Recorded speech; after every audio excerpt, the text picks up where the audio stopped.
Is Georgia losing a ton of talent in this year's NFL draft? Of course they are. They're Georgia. But not all NFL drafts are the same. And we'll talk about why next on the Locked On Bulldogs podcast.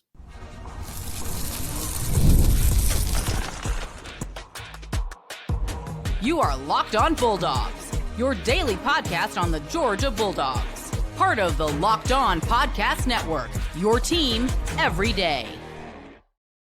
What is up, everybody? Welcome back to the Locked On Bulldogs podcast.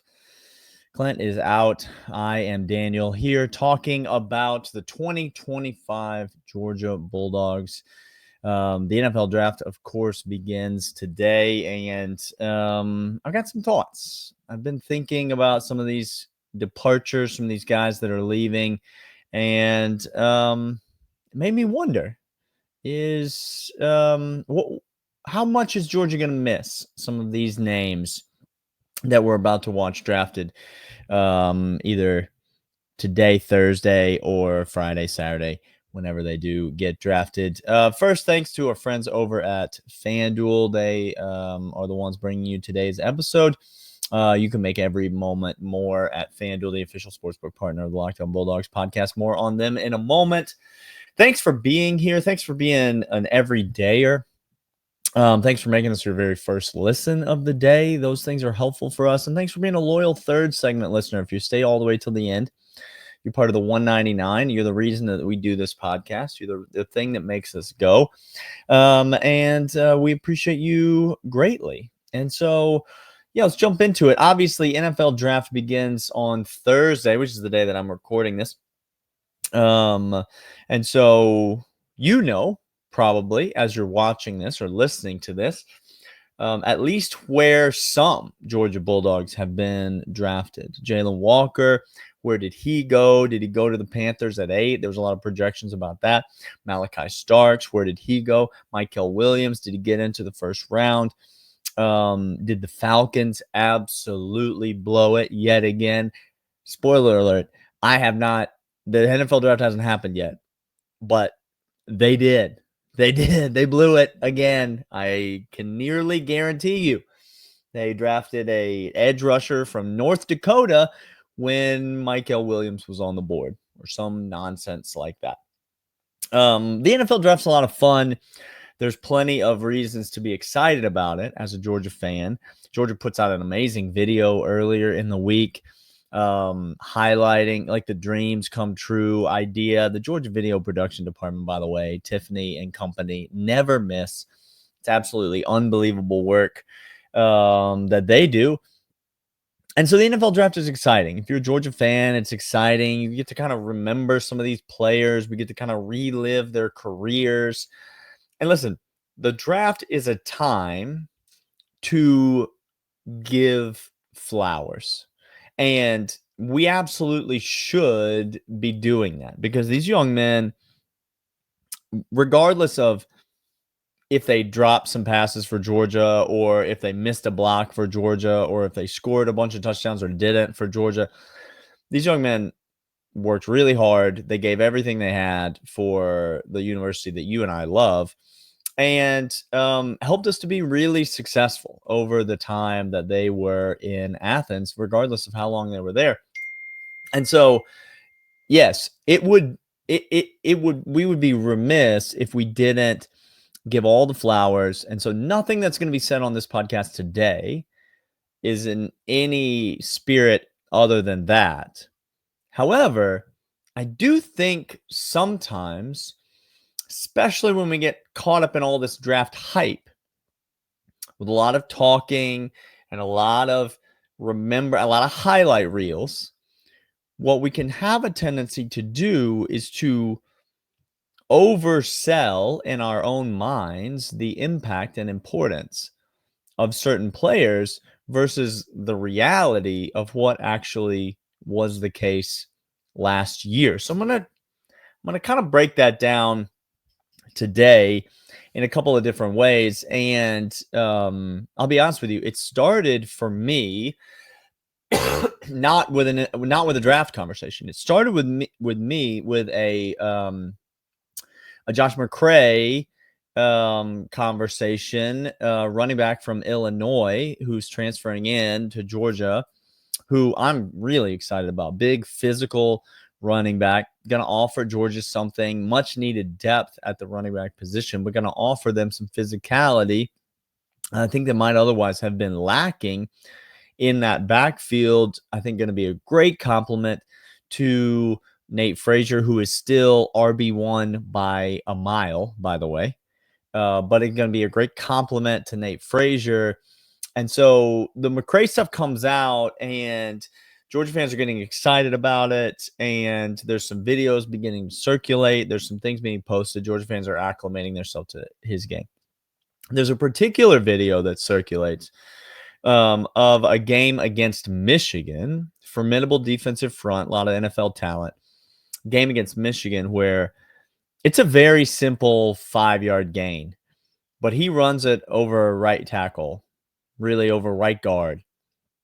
And he just drives through the pile, through a linebacker, through multiple defenders, and ends up 5 yards downfield, gaining a first down on a 3rd and 2. And Georgia fans, if you watch that video, that should have been enough on its own to get you excited about this young man, because Georgia's struggles, A, in the run game, and B, in short yardage run game, have been well documented. But I noticed as I watched the video that a lot of the comments found their way back to Trevor Etienne. And the comments went something like this. Now, this is the type of running back we've been missing in Athens for the last couple of years. Finally, this is the type of running back we need in the backfield at Georgia. Not overtly calling out Etienne, but clearly a reference to the fact that Trevor Etienne lacks the physicality that McCray has. And I don't disagree with that. I don't think anybody would disagree with that. I think Trevor Etienne does lack the physicality that McCray has. But it got me thinking, as I watched those videos, that's not what I immediately saw. I did immediately think, now this is what we need in Athens and what we haven't had. But it had nothing to do with the running backs. It actually had to do with something completely different about that clip when I watched it. I'm going to talk about it right after we come back. But first, I want to let you know about these.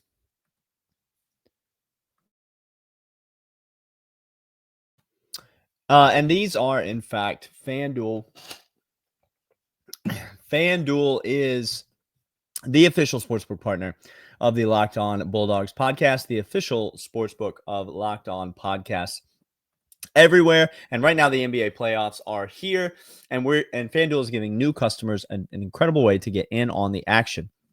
Join FanDuel, place your first $5 bet, and you'll get $250 in bonus bets if that bet wins.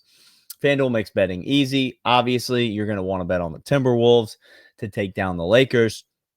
But from three-pointers to steals to assists, FanDuel has it easy to bet on your favorite players, player props, games, over-unders, spreads, money lines, parlays, whatever you want. Plus, after the game tips off, you can even live bet player props and same-game parlays for a chance to win big. Don't miss out. Head to FanDuel.com and claim your $250 in bonus bets today. That's FanDuel.com. Make every moment more.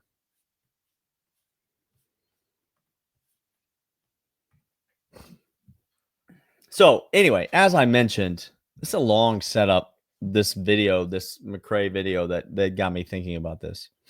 But what I saw when I looked at that video was a bunch of offensive linemen washing a talented, physical defensive front off the ball. That's what Georgia lacked in the backfield this year. That's why Georgia was 14th in the SEC in rushing. That's why Georgia was outside the top 50 nationally in rushing. That's why Georgia could not move the football on the ground. It's not because of Trevor Etienne's lack of physicality. It is because the offensive line was bad at run blocking. They were bad. Now, we could sit here and talk about coaching and scheme and whatever. At the end of the day, the players play, and these players weren't good enough. And so, when we're watching Tate Ratledge get drafted, and Dylan Fairchild get drafted, and Jared Wilson get drafted, all three of which, by the way, damn good dogs, gave a ton to this university, worked their tails off, won a bunch of games, were great for Georgia in a big picture sense. They were not good enough on the offensive line this year. Like, that's a simple point of fact. Now, will we be able to do better than them next year? It remains to be seen. I'm nervous about that. But if we can't do better than them, it's not because they were elite and we couldn't get to the elite standard. If we can't do better than them, it's because they were subpar for Georgia's standards, and we got even worse. Those three offensive linemen are, again, it's draft season, and so everybody's looking at these guys, and you're watching the highlight reels, and you're remembering the beautiful moments, and you're thinking about that mullet, and all you can think about is the positives, and that's great. Let's not lose sight of the fact that Georgia was terrible on the offensive line last year, particularly when it comes to running the football. Georgia was terrible at moving people at the point of attack. And I'm actually optimistic that guys like Micah Morris are going to be able to step in and have a significant impact this year on improving Georgia in those areas. That's not a knock on Dylan Fairchild. It's not a knock on Jared Wilson. But I think the guys that Georgia is bringing into the offensive line this year are going to be better equipped to handle the physicality of the run game. And I'm excited. I think there's a little bit of addition by subtraction in the offensive line. Now, to be honest, I think there's addition by subtraction in the running back room too. I think that's the case with Trevor Etienne. I think Trevor Etienne did a lot of things really well. I just don't think he did the things well that Georgia needed to be done really well this year. And I think guys like Nate Frazier and McCray and even Chauncey Bowens have a chance to do those things better than Etienne did. Is Etienne a great player? Absolutely. Is he going to be a good NFL player? Absolutely. Am I glad that he came to Georgia and left Florida? Absolutely. But I think there's a little bit of addition by subtraction in the running back room as well, if I'm being honest. And then you look at some other positions on the field, and I mean, do I have to talk about quarterback? Like, look at this NFL draft class when it comes to quarterback. Okay, let's have an objective conversation. I think Cam Ward is good at football. All right, I live in Nashville. People are psyched out of their mind here. I mean, I got people telling me that this is the greatest thing that's ever happened to this franchise, the Tennessee Titans, drafting Cam Ward, number 1 overall pick. This is the same franchise, by the way, that looked me straight in the face and told me that Will Levis was a franchise quarterback. Now, if you've been listening to this podcast, you know that we've known that Will Levis wasn't anything for a long, long time. He throws the ball to the other team. So I don't have a ton of respect for Tennessee Titans fans, nor do I have a ton of respect for the NFL as a product. But I think Cam Ward is pretty good at football. He's not elite. He's not somebody that I would sell my whole franchise for, but I think he's pretty good at football. Shedeur Sanders is bad. Point of fact, he is going to cripple a franchise. He's that bad. And people are starting to realize it. I don't know what's going to happen. I don't know where he's going to get drafted. But he seems to be falling in all these recent mock drafts. I think people are finally starting to realize, oh, it's like Deion's kid maybe isn't enough to spend the number 3 pick on. I don't know. Shedeur Sanders, is he the second best quarterback in this draft? I mean, we're talking about Jackson Dart. Guys, you know that Jackson Dart beat the crap out of Georgia last year. But he's not a great quarterback. He's not going to be good in the NFL. He's not. People are talking about Tyler Shuck from Louisville. As potentially being the second best quarterback in this draft class. This is how bad this draft class is. And Carson Beck was so bad for Georgia last year. Let's take off all the gloves. Let's put away all the niceties. And let's just say real things. Carson Beck was so bad for Georgia last year that he couldn't make it in this NFL draft class. Like this one. This is the one that you want to be in. There's no Caleb Williams in this draft class. This is the one that you want to be in. And Carson Beck was so bad that he had to transfer to Miami instead of going to the NFL because he was awful. Addition by subtraction. If you're Georgia, I really think we're going to come right back. We're going to talk a little bit more about this, but first, these. And these are, in fact, Amazon Fire TV Stick. Did you know that your Fire TV is also an Xbox? You can turn any TV into your gaming and entertainment hub with a Fire TV Stick 4K device. No console required. Just grab your paired controller, subscribe, or sign into Xbox Game Pass Ultimate with EA Play included, and you're ready to play. Dive into hundreds of premium titles from EA College Football 25 to Call of Duty Black Ops 6 to Avowed as you easily and stream easily just like you stream your favorite shows. It's gaming made simple, all from your Fire TV. With Wi-Fi 6 and low latency mode, advanced technology, Fire TV 4K delivers smooth, more responsive gameplay with lightning fast speeds that you need to stay competitive. With 4K streaming and over 1.5 million movies and TV episodes from your favorite subscribed services like Netflix, Prime Video, Disney Plus, Max, and more. Head to Amazon.com/Fire TV Locked On to get started. That's Amazon.com/Fire TV Locked On to get started. Xbox Game Pass Ultimate subscription and compatible controller required. Available on select devices including Fire TV Stick 4K second generation and Fire TV Stick 4K Max first and second generation and Fire TV Cube third generation.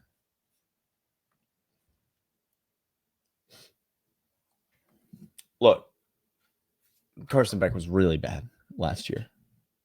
Carson Beck was as bad as my throat is right now. That's how bad Carson Beck was. All right. The point of all of this, by the way, is not to dump on former players. As much as it might feel like that it is, it genuinely isn't. If you know this show, if you know me, if you know what we're about, you know that that's not the vibe here. Like, that's not what we're trying to be. We will tell the truth. We'll be honest. We'll be fans. But we're not just here to get on and just take a dump on former players for no reason.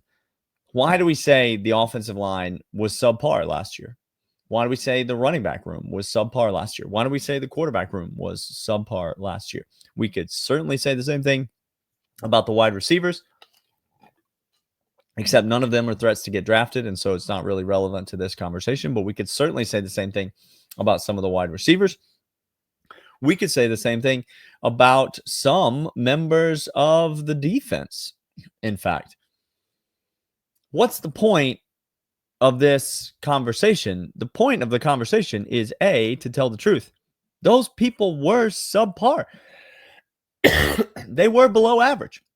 They were under the Georgia standard last year. The offensive line wasn't good enough. The offensive line this year needs to be better.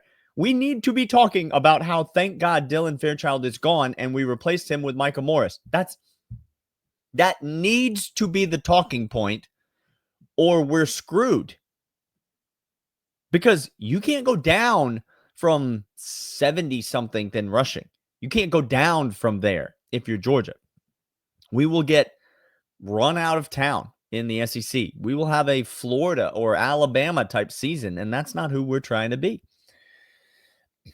The point really, though, is to reiterate what we have said many times on this podcast, which is Kirby Smart did the best coaching job that Kirby Smart has done in his life last year. The fact that that team won an SEC title, think about that. That team won a Southeastern Conference championship, beat Texas, the number one team in the country, on the road at Texas, and then beat them again in the SEC title game after their starting quarterback gets knocked out at halftime.